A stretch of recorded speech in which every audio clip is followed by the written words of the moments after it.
Welcome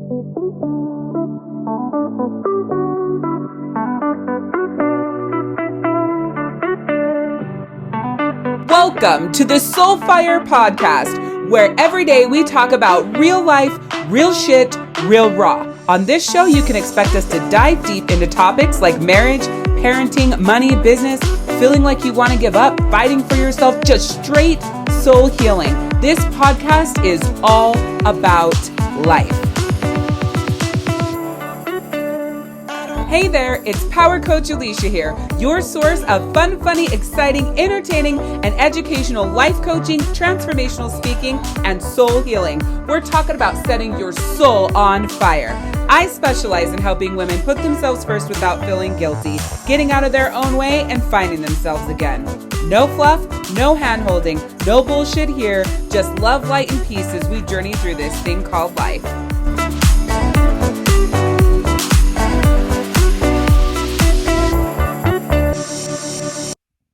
There's an app called Lasting, okay?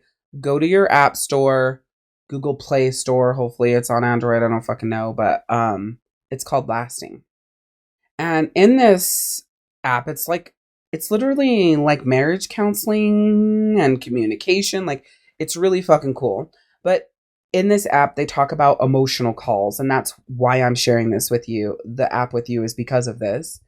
And the emotional calls is when your partner or your friend, it could be your mom, your brother, it really doesn't matter. People have emotional calls everywhere. Like, I have emotional calls in my friendship. When I say I can't handle this, I'm like struggling with this, like this is eating me alive and I can't be in this environment because of the way that it feels, that's an emotional call. And I could be saying that to a friend. The Lasting app is for relationship counseling though. So it's more for like marriages, couples, significant other, whatever. But an emotional call is when somebody says something that they need, how they're feeling, what they want. That is the moment that they're giving you the opportunity to answer that call. I cannot tell you how oblivious we are to people's emotional calls. What I find is when someone has an emotional call, someone else hijacks that with, yeah, I felt like that too. Yeah, I've had a similar situation like that happen to me too. Yeah, I've experienced that as well. Emotional calls at the front end is not time for relatability. It's not. The very first thing you want to do when someone gives an emotional call is validate and reiterate what you heard. It sounds like you're having a really hard time with that. I can feel in your emotion how deep that is for you. And I hear you saying that you're struggling being in these environments because you're feeling like shit and you're feeling like you're the big asshole and you're feeling like you don't matter. And you're sharing this with me because you would like some help with that. Is that correct? Or you're sharing this with me because you want to know how you want me to know how you feel so we can work on this together. Is that correct? Yes. Right? The person says yes. And then you say, and you could say something along those lines, right? It doesn't matter whatever it is. You be genuine. But first meet emotional call with validation and re-saying it back to them. Okay? That's most important. Once you validate and you re-say it back to them and they say yes, like that you heard, then you can meet them with experience. I have felt like that before. There was a situation with this and that, and here's what I did. Do not give a fucking example of you experiencing it, but you did nothing about it. That doesn't help anybody. Give an example, give an experience, give an advice that, you've seen someone take it, something you've experienced, there was a resolution to it, right? That's when you can share that, is after you reiterate what they said back to them and they say yes, they feel seen, heard, and understood. Once they feel seen, heard, and understood, that next step is maybe that connection point of if you've experienced something similar and then what you did to rectify that, to feel better, to have there be that compromise, that common ground. And then from there, you might ask them some questions like, so what do you feel like you need? What do you feel like is missing? Why are you feeling that way? Like, what's happened that has made you feel that way? Is there anything that I can do to help you not feel that way? Is there anything that I can do to help you feel like you're loved in these situations? Right? I've talked in a previous podcast episode about managing someone else's emotions. When you say, is there anything I can do to help you? Is there anything that I can do so that you don't end up feeling that way? It's still up to the person to allow that. You still cannot manage their emotions. They have got to do their own managing, but you can take action that helps that, right? You can help aid them in their journey to allowing themselves to feel better. If you learn this and you take what I'm saying here, it will change everything. It will change everything. Because we literally have so many emotional calls every single day that are hijacked by people who are broken. That's how I'm going to say it. Who are very broken beings. So it gets hijacked, or it's hijacked by people who have a need to feel important in every conversation and everywhere they go. Or it's hijacked by people who are victims and live in victimhood. Or it's hijacked by people who are so self-absorbed in their own life, their own feelings, and what's going on in their own mind that they share that. Or it's blatantly disregarded because they're not actually paying attention to you. There are so many emotional calls that you give. There's so many emotional calls that they give. If you do the one thing and you pay attention to other people's emotional calls, and you follow that process of validation, reiterating what they said to get confirmation that you've got it right, then you connect with them on experience and what you've been through and what you did about it and how you got through it. Then you go into questions and even deeper connection and understanding and asking what you can do and how you can help, or is there anything you can do for them, or all of those things that I shared.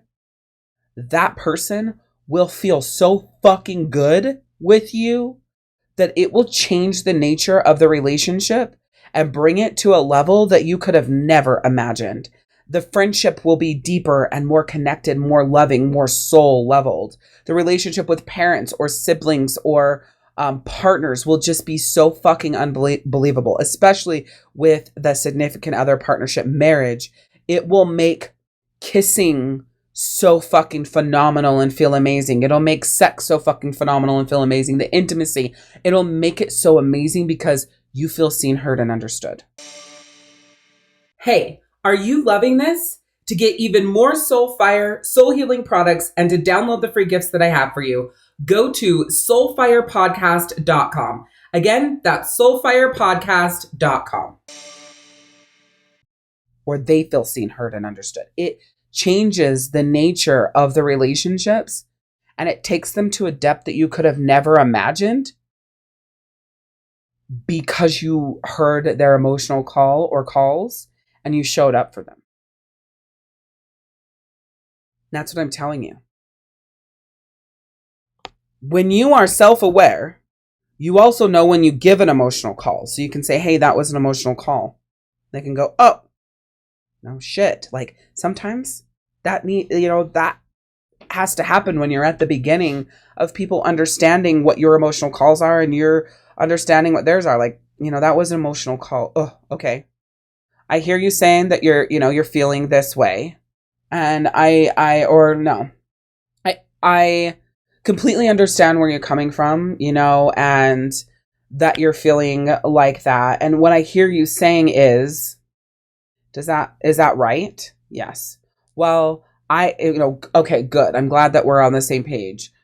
There was a time where blah, blah, blah, blah, blah, blah, blah, and I felt a lot like you're feeling, and it sucked. And I felt disregarded. I felt disrespected. I felt like nobody actually fucking cared. And instead of just internalizing it all and dealing with it all on my own, I made it very known that the way that things were and the environments that I was in and the way that I was feeling, I wasn't going to accept that anymore, and that things needed to change if this was going to continue, if we were going to continue with any sort of relationship, friendship, whatever, that this needed to change because I hate feeling this way. So what do you feel like you need in order to feel better? It's just so beautiful when you can communicate in energies like that, when you can connect with energy like that, when you can feel like you matter at a level that is so much higher than, oh, I get that. Yeah, I could see how you would feel that way. Like, it's just the stop motion of like, okay, now what, right? It's hard though, because we live in a very stimulated world and everything's moving, so fast, and everything is about speed and ease of use and instant gratification, that emotional calls are missed because generally they're subtle in the world of noise. And because they're so subtle in the world of noise, you actually have to be paying attention. You've got to be paying attention to yourself when you give emotional calls, as well as other people, because you've got to train people to see your emotional calls, because we live in such a fast fucking paced, instant gratification, being stimulated everywhere sort of world. So if you sit down with people who have a significant role in your life and you explain this emotional calls thing and how you want to be better there and present for them when they're going through stuff, and you would love that in return as well, you can see that evolving, right? And you can have a conversation that says, hey, if you ever do an emotional call and I miss it, I'd really appreciate if you say, hey, that was an emotional call, right? And what's really good about it, especially if you can remember this, is do it lighthearted. That was an emotional call. And they're like, oh, boom, they're going to be right there. And then it's going to shift the nature of the energy. We've already talked about that. That means you're present. We're going to talk through this. We're going to help each other, or you're going to help me, whatever it is. We're going to get to a common ground with this. There's going to be completeness there. We already know what that means. And so when you say that, it's like, boom, it all of a sudden will trigger presentness. And that's, really the whole point of that, because we just live in this world where we're missing the emotional depth of what people want, what people need, and what they're calling out for, because we're so distracted by so many other things. So I wanted to share that with you because I felt like that will help in connection of your significant relationships. It seriously will. The challenge in any relationship is reciprocation. Are you just going to be the one paying attention to their emotional calls, or is the relationship important enough to the other person or people that they're going to do the same thing for you? And then that brings you into a level of analyzing your relationships and your close people in your tribe and making a decision of whether or not you want them in your life if they aren't going to be paying attention to you, right? If they don't care to do the work for